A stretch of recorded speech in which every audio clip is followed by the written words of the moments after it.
Anatomy of the cardiovascular and pulmonary system. Anatomy पढ़ेंगे आज हम। तो कार्डियोवास्कुलर और पल्मोनरी सिस्टम में सबसे पहले हमारा थॉरेक्स आता है।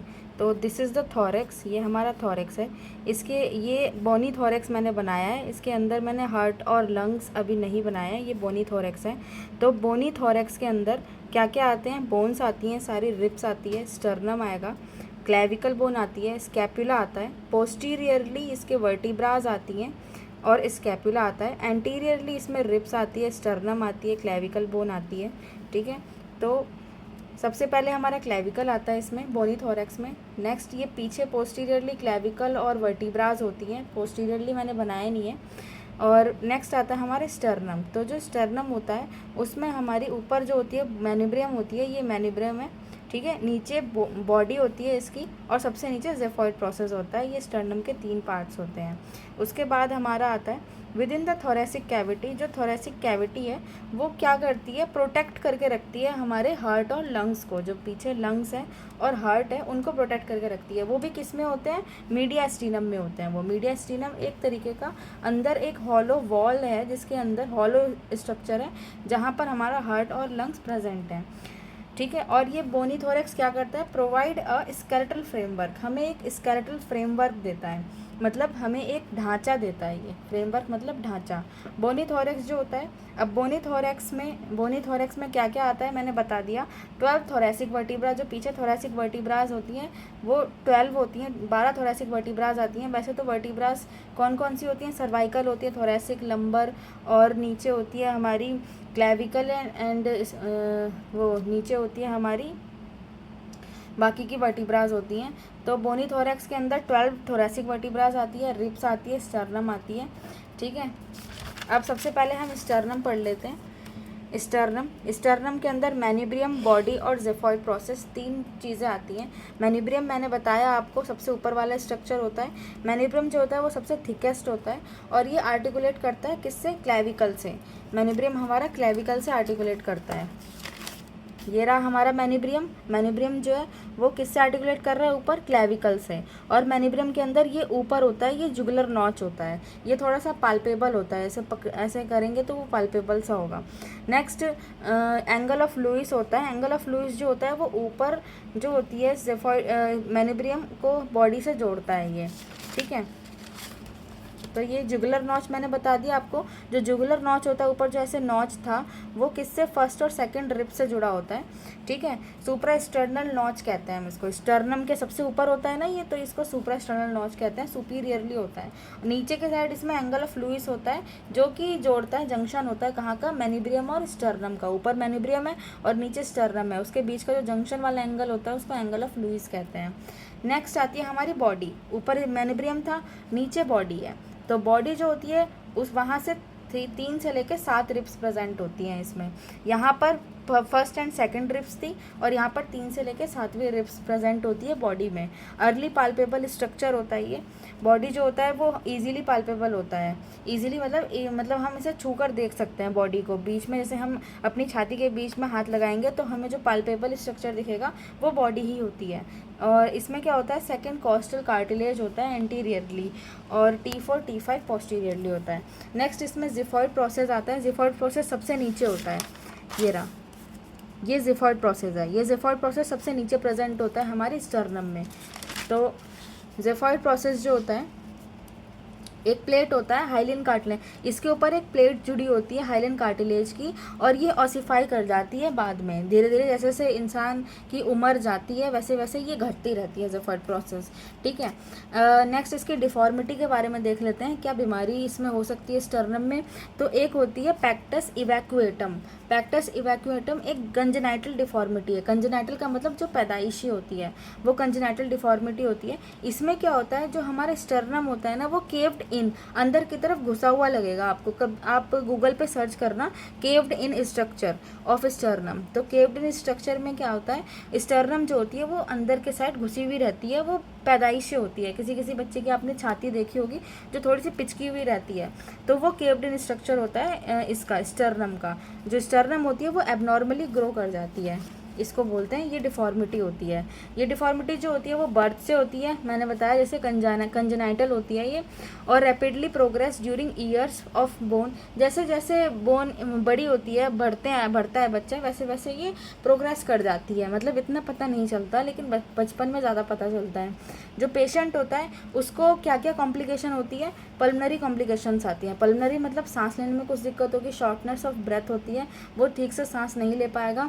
कार्डियक कॉम्प्लिकेशन आती है, जैसे उसको हार्ट में कुछ दिक्कत आएगी, वो कार्डियक कॉम्प्लिकेशन होगी। और इसमें क्या करते हैं, सर्जरी होती है, इसको हम मीडियल स्टर्नोटॉमी कहते हैं। इसको हटाने के लिए एक सर्जरी ही होती है। नेक्स्ट हमारा रिब्स आता है, ठीक है। अभी हमने स्टर्नम पढ़ा, अब हम रिब्स पढ़ेंगे। तो जो रिब्स होती हैं वो फ्लैट बोन्स होती हैं, पिचकी हुई ऐसी बोन होगी, फ्लैट बोन रिब्स होती हैं हमारी, ठीक है। अब रिब्स के अंदर 12 रिब्स होती हैं, 12 पेयर्स ऑफ रिब्स होती है, 12 इस साइड और 12 इस साइड, दोनों साइड्स होती हैं। तो 1 से 7 रिब्स जो होती है, 1 to 7 ribs are true ribs. True ribs क्यों कहते हैं इन्हें, क्योंकि पीछे से ये वर्टिब्रा से जुड़ती है और आगे से ये स्टर्नम से जुड़ती है। पीछे वर्टिब्रा से लेकर आगे स्टर्नम से जुड़ी होती है, इसलिए हम इसको वर्टिब्रो स्टर्नल रिब्स भी कहते हैं और ट्रू रिब्स कहते हैं। Attach via costal cartilage, costal cartilage से जुड़ा होता है। कॉस्टल कार्टिलेज ये होता है, ये जो है ना, ये हर एक रिब के बाहर ये कोस्टल कार्टिलेज होता है। तो जो ट्रू रिब्स होती हैं वो आगे से कोस्टल कार्टिलेज और पीछे से हमारे पीछे वर्टिब्रा से जुड़ी होती है, ठीक है। नेक्स्ट 8th 9th और 10th रिब्स होती है, जो कि हमारी फॉल्स रिब होती है। फॉल्स रिब इसको क्यों कहते हैं, क्योंकि ये डायरेक्टली आगे नहीं, स्टर्नम से नहीं जुड़ी होती, ये कॉस्टल कार्टिलेज से जुड़ी होती है, इसलिए हम इसको वर्टिब्रो कॉन्ट्रल रिब्स कहते हैं। मतलब डायरेक्ट स्टर्नम से नहीं जुड़ती, जो बाकी की नीचे जो होती है ना 8th 9th और 10th की जो वो होती है कोस्टल कार्टिलेज, उससे जुड़ी होती है, वो ले जाती है इसको स्टर्नम तक।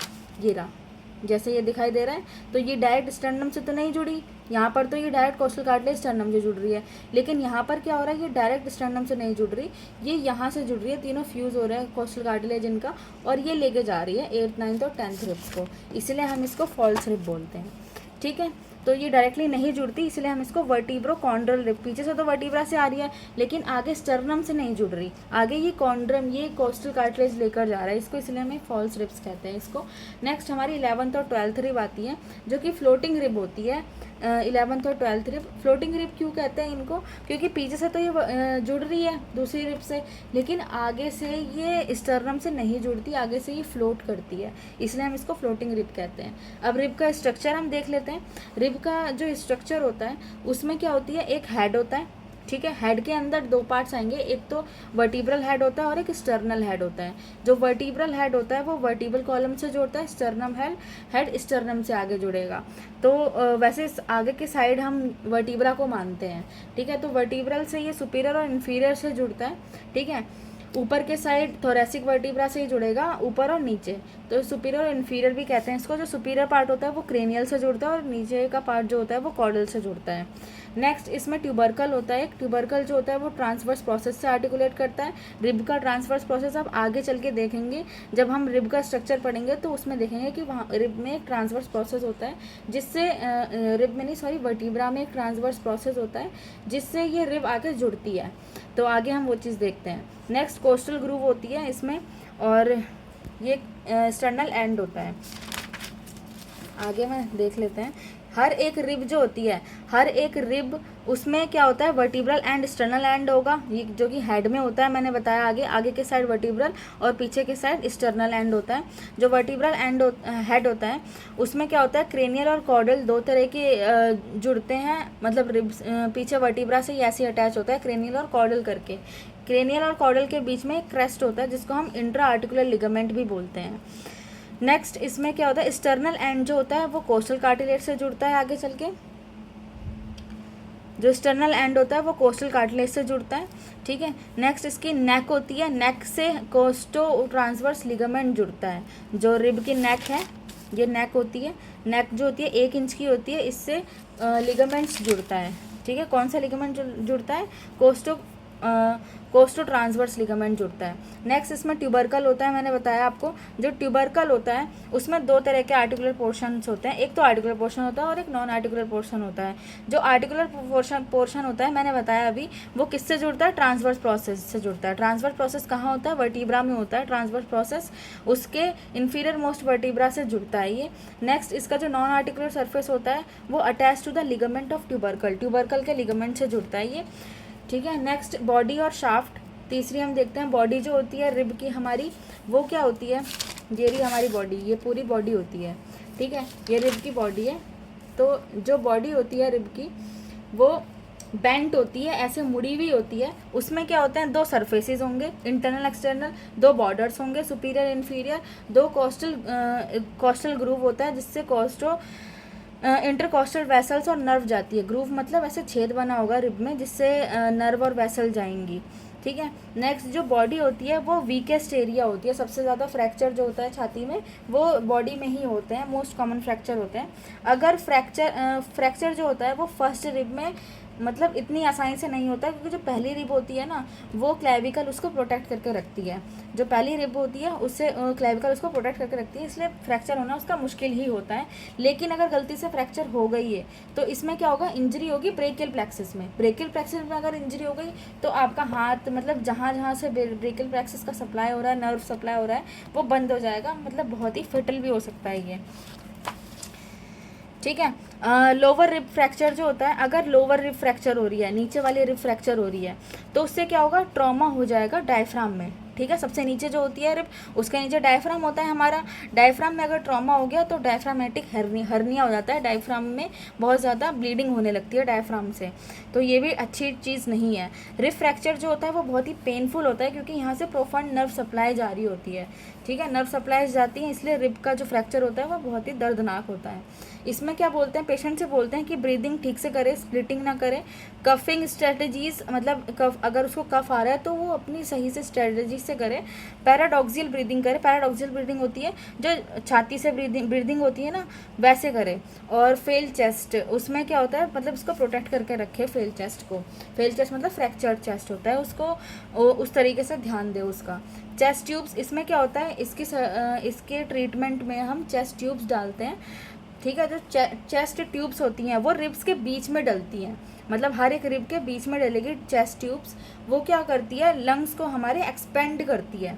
और सर्जिकल प्लेसमेंट होता है ये टू ड्रेन ब्लड, एयर और फ्लूइड और एयर और ब्लड को बाहर निकालने के लिए होता है। और ये टू अवॉइड ट्रॉमा को अवॉइड करने के लिए होता है कि वेसल्स और नर्व में कोई ट्रॉमा ना हो, इसीलिए हम चेस्ट ट्यूब्स डालते हैं इसके ट्रीटमेंट में। और एक लास्ट चीज़ और है कि जो first, second, 10th, 11th and 12th rib होती है वो सबसे ज़्यादा टिपिकल रिब होती है। टिपिकल रिब क्यों होती है वो? क्योंकि जो पहली रिब होती है वो सबसे शॉर्टेस्ट होती है। सेकंड, 10th, 11th और 12th जो होती है वो बहुत ज़्यादा कर्व्ड रिब होती है, इसलिए वो टिपिकल रिब होती है। और कभी कभी 12th रिब जो होती है वो इससे छोटी होती है फर्स्ट वाली से।